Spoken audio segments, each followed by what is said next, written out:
Bueno, buenos días, ¿cómo están? La idea de este video es un poquito poder hacer un resumen de lo que de lo que vimos hasta el día de hoy, ¿sí? De esta primera parte del año. Eh, Fíjense que yo ahí integré en el cuadro más o menos lo principal que estuvimos viendo en las guías y en el trabajo práctico, en los trabajos prácticos. Y para poder seguir avanzando, mi idea es eh, poder hacer una integración de todos los contenidos, ¿sí? Fíjense que yo dividí en dos, me quedó ahí mal la barra, les pido disculpas, lo que era la parte del mundo y lo que pasa en la Argentina, ¿sí? Por arriba, en la parte superior, está lo que pasaba en el mundo a nivel político, económico. Teníamos el tema de la Guerra Fría. Acuérdense que todo este año y gran parte de lo que van a ver el año que viene está dentro de lo que es la Guerra Fría.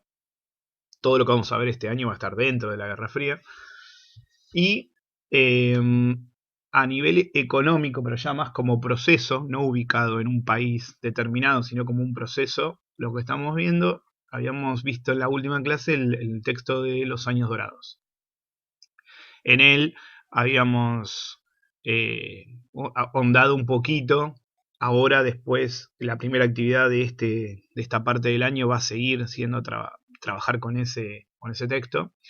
Lo que vemos es un poco el tema del crecimiento económico mundial. Un crecimiento económico sostenido a lo largo de los años después de la Segunda Guerra, que se va a dar en todos los continentes. El texto, como ustedes enviaron y aclararon, va a ser desigual, ¿sí? En algunos continentes va a ser menor el crecimiento, en otros va a ser mayor, en otros países va a ser pero enorme, por ejemplo Estados Unidos, pero lo que sí es un denominador común es que todos van a tener un nivel de crecimiento sostenido. Eh, la base de este crecimiento justamente va a ser un cambio tecnológico, ¿sí?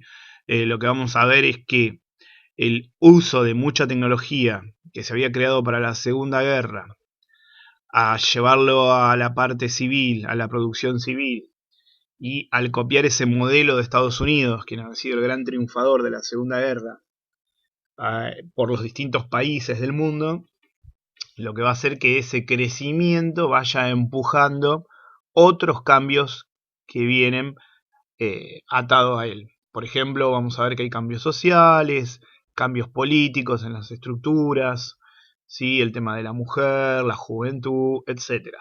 Y van a aparecer también ciertos problemas, como ustedes detallaron en el trabajo, como por ejemplo, lentamente, ya que hoy en día todavía se sigue discutiendo, pero por primera vez se va a poner en juicio el tema de la contaminación y la problemática ambiental, ¿sí?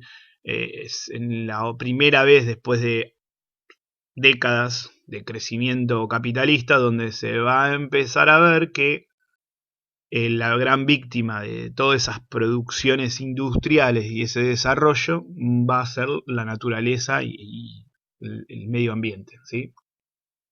Dentro de este marco de crecimiento económico y guerra fría, nosotros vamos a situar lo que es la Argentina.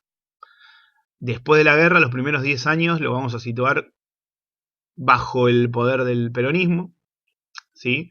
El peronismo va a ser el modelo de estado de bienestar típico, ¿sí? Ideal. Si hay un modelo ideal, va a ser el de Perón en la Argentina, ya les puse la incorporación de nuevos sectores a la vida social, económica y política, ¿sí? Si hay algo que Perón vio, es que había un gran sector social nuevo que se había sido generado a través de los cambios económicos en Argentina, y que ese sector social no tenía ningún representante ni tenía voz para reclamar, ¿sí? Entonces, al incorporar ese nuevo sector social, como son los trabajadores, el obrero, las masas, ¿sí? Lo que va a suceder es que va a haber un cambio rotundo en la composición social y política. A partir del 55 nosotros vamos a entrar en un periodo donde el poder va a estar en manos de lo que va a ser el antiperonismo. Ahora bien, como yo ahí les puse en uno de los puntos, el peronismo no va a desaparecer, ¿sí? Va a ser una lucha peronismo-antiperonismo, pero el poder lo van a detentar los antiperonistas. Yo les puse la palabra sentimiento porque ustedes, cuando hicieron la primera guía que hablaba de la Revolución Libertadora, y por eso les hice leer ese cuento de Cortázar, de Casa Tomada, iba mucho más allá de lo que era una discusión o un debate político, ¿sí?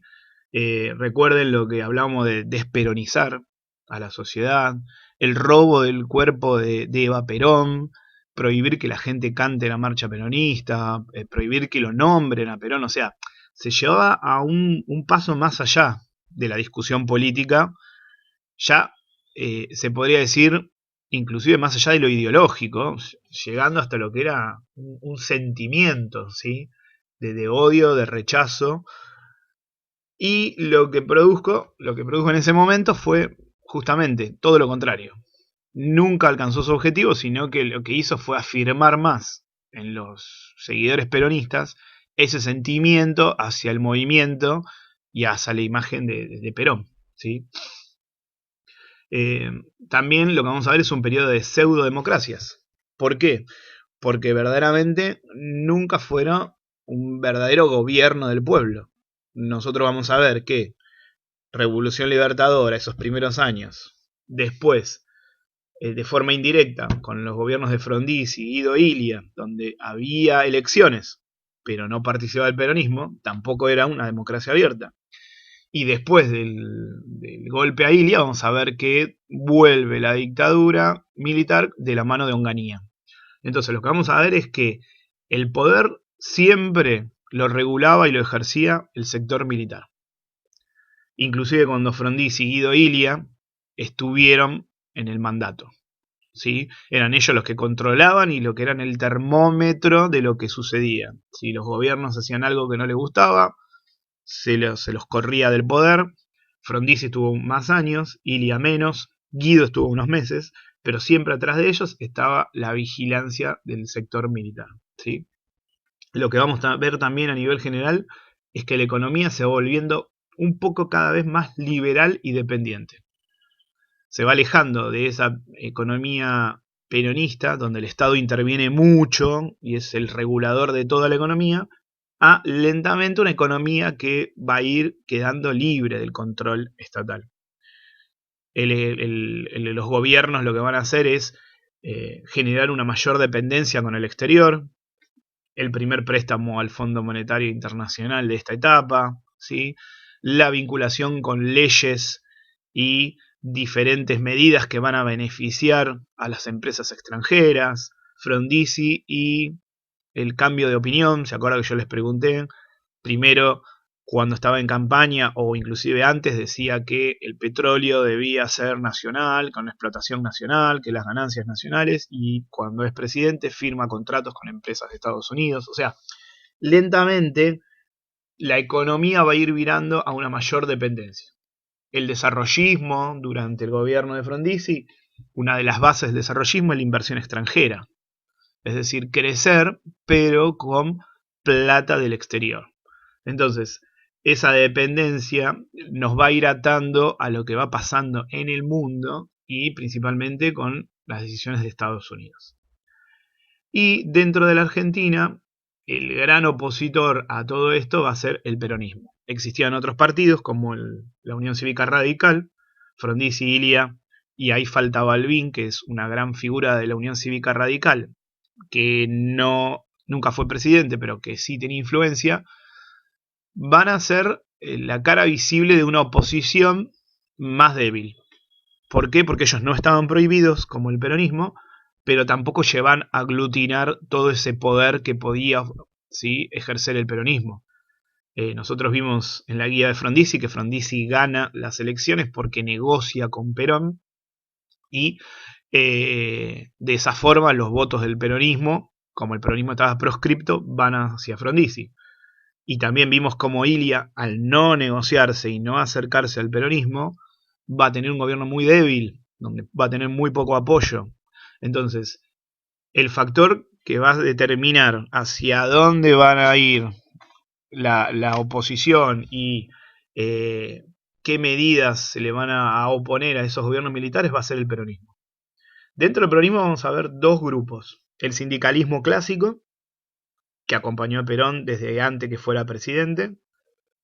Pero vamos a ver que dentro de ese sindicalismo van a generarse luchas. Va a aparecer la imagen de Bandor, Augusto Timoteo Bandor, que va a ser la imagen del peronista que se aleja de Perón un poco como para poder seguir adelante la lucha, pero también para poder obtener ese poder que da el movimiento. Y vamos a ver que hay un sindicalismo más negociador también dentro del peronismo, que busca, Bandor va a ser ese sindicalismo más negociador, y vamos a ver que hay un sindicalismo más combativo, que es el que, por ejemplo, va a llevar adelante diferentes paros en la época de Frondizi, y el que va a provocar que se genere dentro del gobierno ese plan con Intes, un poco plan de represión, un poco plan de control social sindical, ¿sí? Entonces, ¿qué es lo que empezamos a ver? Que hay una lucha de poder dentro del peronismo. Y a la par de estos sindicatos, que eran la estructura burocrática y eran los más clásicos, vamos a ver que empiezan a hacer una izquierda más combativa revolucionaria. Alejado del peronismo clásico, siguiendo el pensamiento de Perón, pero también relacionado a lo que van a ser las nuevas ideas que vamos a empezar a ver del comunismo, del socialismo, tomar las armas y la violencia, como por ejemplo lo hizo el Che Guevara en Cuba. Vamos a ver que esos grupos lentamente empiezan a tomar más fuerza, ¿sí? Empiezan a aparecer.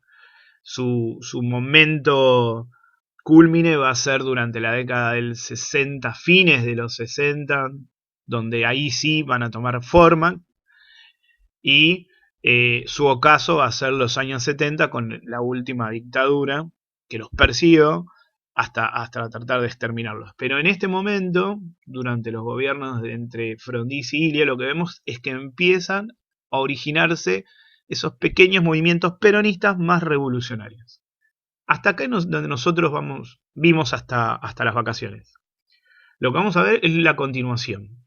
En Argentina vamos a ver un poco todo lo que es la época de Onganía con la Revolución Argentina, y donde los objetivos y los lineamientos generales de ese gobierno militar vamos a ver que van a ser muy influenciados por lo que es la Guerra Fría y lo que pasa en América y en el mundo. Y para poder entender un poco más, vamos a ver el caso de lo que va a ser la Revolución Cubana, ¿sí? El Che Guevara, Fidel Castro. Vamos a ver cómo esa revolución va a cambiar no solamente a Cuba, sino a América y al mundo. Bueno, nada más que esto. Yo lo que quería es que poder hacerle un resumen. Saben que cualquier duda o consulta me pueden mandar un mail.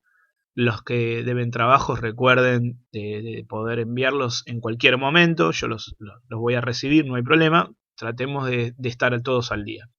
Así que bueno, les mando un saludo y vamos a trabajar.